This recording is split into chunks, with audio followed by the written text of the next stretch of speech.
So let's animate the shoes as we're scrolling down the footer and the call to action. And I want to give the feeling of running, as if the shoes are running as I'm scrolling. So to do that, let's select the footer wrapper and head into the interaction and create while scrolling in view. And again, this is a continuous interaction, meaning if we scroll up, they're going to run backward. And if we stop scrolling, the animation stops. So let's go ahead and create a new interaction. We can call this animation running shoes. And let's go ahead and select the shoes. So under the CTA section, we've got the first shoe here. And basically what I want to do is I want to set up the rotation and position at the beginning of the scroll and at the end of the scroll. So let's start with actually the rotation. Let's start with the rotation. So at the 0 position, I remind you, 0 is when we're just getting started. I want to say it's going to be even more rotated. So I'm going to play around with the Z. And as you can see, when I'm using an interaction, it's going to override the general transitions that I've made on the style itself. So those are basically good for nothing at this point, and we're basically writing them. So let's do that. And 0, it's like this, very rotated, and it's basically rotating this way as we are scrolling down. So let's start at a quite dramatic angle. I would say 29 maybe. And then at the 0 angle, I'm going to rotate it to let's say, maybe like this. Let's preview this and see how that works.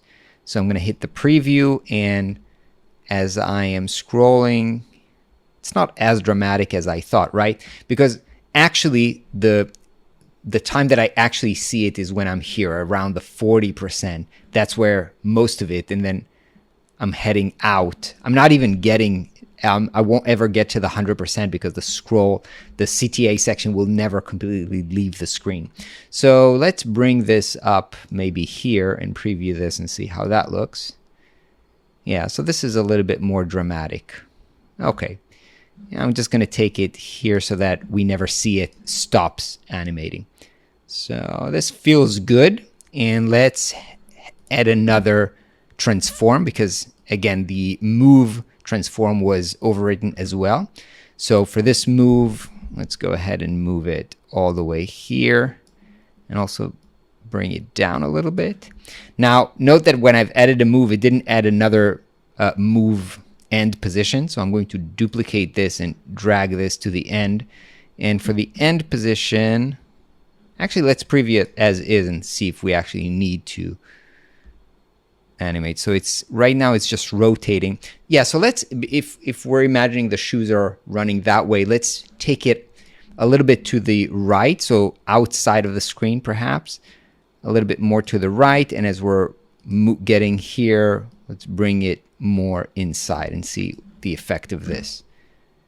So now as we're scrolling, we can see that the shoe is basically running this way, but I don't like the fact that it's completely hiding the text here. So how about we take the shoe and move it way out, something like maybe 600. And this is just basically playing around with this until I find what I like. And let's preview the end position. Too much. So I'm going to take the move and bring that to somewhere about here. And let's preview this. Okay, so this is good. Now it's not really covering the text, but it's still running. And now I can do pretty much the same for the second shoe. So let's start with the rotation. Let's rotate that from, let's find the initial position. Here it's going to be maybe 0 and then duplicate. And then in the end position, it's going to be something like this, like 22. Let's preview this. No, they're both moving in the same direction. So that's not what I want. What I actually want is, let's rotate that 10 degrees and then rotate in the other direction, 30 degrees. And now, yeah, now they are basically rotating in the other direction. And let's also move it. So let's go ahead and actually let's start with a starting position and take it all the way here. In terms of y-axis, don't think we need to change it right now. Let's duplicate this to the end position. Let's preview this and see how that looks. Okay, so it's good. I do want it to also kind of like move out maybe, so it feels like both of them are moving. So for the move position, let's move it out kind of like all the way here. And then let's scroll down. Okay, and this looks pretty good. Now we can go ahead and preview this. Let's save this. Let's preview this and animate. Now, one thing that I'm thinking about right now, and I might need to change when I think about responsiveness, is that I've used pixels right now to set up the positioning and of the movement. Rotation, of course, is degrees, but the movement, I've right now used pixels. And that might not look well on every screen size. So I'm most likely going to have to use something like percentage based when I'm thinking about responsiveness. But let's tackle that in the next video as we're thinking about responsiveness. But for now, we've got the animation. It looks like the shoes are running as we're scrolling here. And of course, the countdown timer is going to be ticking in the background. Should probably move this down a little bit because it's too much hiding the number here at the end position. So I'm going to bring it back.